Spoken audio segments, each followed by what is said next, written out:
안녕하세요, 여러분. 송파도서관 이야기 뿜뿜 이야기 할머니 이은구입니다. 오늘 제가 들려드릴 이야기는 금덩어리에 깔린 욕심쟁이입니다. 옛날에 백두산 전지에는 봄이면 닭들이 날아왔어요. 닭들은 온갖 맛있는 먹이를 먹고 새끼들 낳아 기르다 가을이 되면 남으로 떠나가곤 했답니다. 어느 해 가을이 되자 닭들이 모두 줄지어 남으로 떠나갔어요. 그런데 새끼 한 마리가 따라가지 못하고 그대로 남아 있었어요. 새끼 닭은 너무 늦게 태어나서 아직 날개가 여려 먼 길을 떠날 수 없었지요. 어미 닭은 천지를 몇 번이나 돌며 슬피 울다가 그대로 떠나갔어요. 새끼 닭은 하루가 다르게 주어지는 백두산 천지가에서 슬피 울며 지냈어요. 이제 곧 눈이 오면 죽고 말 거예요. 그러던 어느 날 부잣집 머슴살이를 하는 만수가 천지가에서 나무를 하러 올라왔다가 추위에 떨고 있는 새끼 닭을 발견했어요. 아니, 어쩌다 이곳에 혼자 남게 되었니? 불쌍한 것. 만수는 새끼 닭을 나무단 위에 올려놓고 집으로 돌아왔지요. 겨우내 집에서 보살펴주고 싶었어요. 그런데 부잣집 아들이 나무단 위에 새끼 닭을 보자 확 잡아채더니 새끼 닭을 가지고 신나게 놀았어요. 말을 듣지 않는다고 횟조리를 내리쳐가면서 새끼 닭을 이리저리 끌고 다녔어요. 만수는 아무 말도 못하고 눈시울만 붉혔어요. 다음 날 아침 만수는 아무도 몰래 지게에 가만히 있더미와 새끼 닭을 올리고 천지로 올라갔어요. 이대로 두면 며칠 못 가서 새끼 닭은 죽을 것이 분명했기 때문이지요. 천지가에 지게를 세운 만수는 새끼 닭이 살만한 곳을 찾아 나섰어요.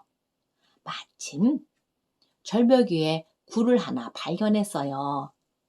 여기가 좋겠군. 이 정도면 짐승들이 못 올라올 거야. 만수는 굴 안에 가마니를 깔고 새끼 닭을 넣어 주었어요. 그리고 물고기를 몇 마리 잡아 같이 넣어 주었지요. 찬바람이 들어오지 못하게 입구도 잘 막아놓고는 돌아왔답니다. 그 후 겨우내 눈이 허리까지 쌓이는 백두산을 만수는 며칠에 한 번씩 꼬박꼬박 올라가 새끼 닭을 보살폈어요. 굴속은 따뜻했고 만수의 정성에 새끼 닭은 그 추운 천지가에서도 겨울을 날 수 있었어요. 그렇게 기다리던 봄이 오자 잘 자라 어른이 된 새끼 닭은 천지를 넘나들며 날개를 폈어요. 남쪽으로 갔던 닭들도 돌아왔어요. 닭들은 천지에 내려앉다 깜짝 놀랐어요. 죽은 줄 알았던 새끼 닭이 어른이 다 되어 날고 있는 것이었어요. 닭들은 기뻐서 야단 법석을 떨었지요. 만수는 나무하러 천지로 올라왔다가 새끼 닭을 찾았어요. 새끼 닭은 반갑게 울며 만수의 발을 부리로 콕콕 찧어댔어요. 일을 마친 만수가 지게를 치려 하자 닭들이 하얗게 몰려왔어요. 그리곤 앞을 가로막고 만수를 어디론가 끌고 갔어요. 그곳은 바로 새끼 닭이 겨울을 난 굴이었어요. 굴 속에는 알만한 금덩이가 소복히 쌓여 있었어요. 아하, 닭들이 고마움을 표시하는구나. 만수는 금덩어리 하나를 꺼내 품속에 넣고 집에 돌아왔지요. 만수는 당장 머슴살이를 벗어나고 싶었어요. 이 정도의 금이면 충분히 그동안의 빚을 갚고도 남을 정도였어요. 부잣집 주인은 금덩어리를 보더니 눈이 휘둥그레졌어요. 네 이놈, 이걸 어디서 훔쳤냐? 바른 대로 말하지 않으면 강가에 잡아가게 하겠다. 아닙니다. 이것은 훔친 게 아닙니다. 내가 훔치지 않았으면 누가 이 금덩어리를 주었느냐? 그건 말씀 못 드립니다. 이놈, 내가 훔친 게 분명하다. 간과로 끌고 가야겠다. 부잣집 주인이 금덩어리에 대해 말하자 사또는 침을 꼴깍 삼켰어요. 아니, 금덩어리라고요? 어디 봅시다. 사또는 이렇게 큰 금덩어리는 처음 보았어요. 사또는 만수에게 금덩어리를 얻은 곳을 대라며 닥달하기 시작했어요. 만수는 할 수 없이 그동안 있었던 일을 모두 이야기하고 말았어요. 만수는 학들에게 무슨 피해가 갈까봐 눈앞이 캄캄했어요. 내일 내가 금덩어리를 얻었다는 굴에 가볼 것이다. 내일 아침 일찍 떠날 준비를 해라. 주인과 사또는 이제 최고의 부자가 된 것 같았어요. 굴 속에 있는 금덩어리를 모두 들고 오고 학을 잡아 금덩어리를 낳게 하면 큰 부자가 되겠구나 생각했지요. 밤이 깊도록 웃음소리가 끊이지 않았어요. 다음 날 아침 만수는 밤새 살이 쭉 빠져 퀭한 눈으로 앞장섰어요. 만수와 부잣집 주인 사또 세 사람만 천지에 올라갔어요. 만수는 사또가 겨누는 갈끝에 등을 찔리며 한 걸음 한 걸음 천지로 올라섰어요. 천지의 학들이 눈에 들어오자 만수는 앞으로 뛰어가 큰 소리로 외쳤어요. 학들아! 어서 도망가! 빨리!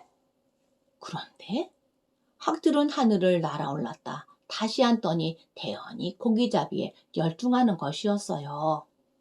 만수는 어쩔 수 없이 구라까지 길을 안내했어요. 그런데 굴 속에는 황금알이 2개만 있었어요. 부자와 사또가 하나씩 들고 나오자 학들은 모두 하늘 높이 날아올랐어요. 아니, 저놈들이 어디까지 올라가는 거야? 부자와 사또는 속이 탔어요.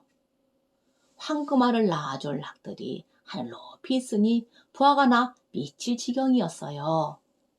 학은 다음에 올라와서 잡아가기로 하고 우선은 이 금덩어리를 가지고 내려갑시다.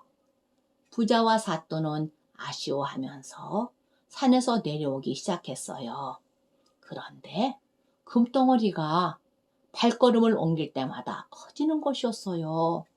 부자는 입이 쫙 벌어졌어요. 사또, 내 금덩어리가 커지는 것 좀 보시오. 내 것도 좀 보시오. 사또도 너무 기뻐 입을 다물지 못했어요. 산을 중간쯤 내려올 땐 금덩어리가 등에 져야 할 만큼 커졌어요. 금덩어리는 걸음을 옮길 때마다 더 무거워졌어요. 2사람은 땀을 뻘뻘 흘리며 간신히 걸음을 떼었어요. 하지만 금덩어리를 버릴 수는 없었어요. 욕심에 휩싸인 2사람은 계속 커지는 금덩어리를 억지로 쥐고 가다가 쓰러지고 말았지요. 그런데도 금덩어리는 2사람의 등에서 계속 커졌답니다. 2 욕심쟁이는 그만 금덩어리에 깔려 죽고 말았지요. 그 후 만수에게 황금알을 준 굴이 있던 벼랑을 학을 살려준 굿이라고 해서 방학대라고 부른답니다. 여러분, 다음에 더 재밌는 이야기로 만나요. 안녕!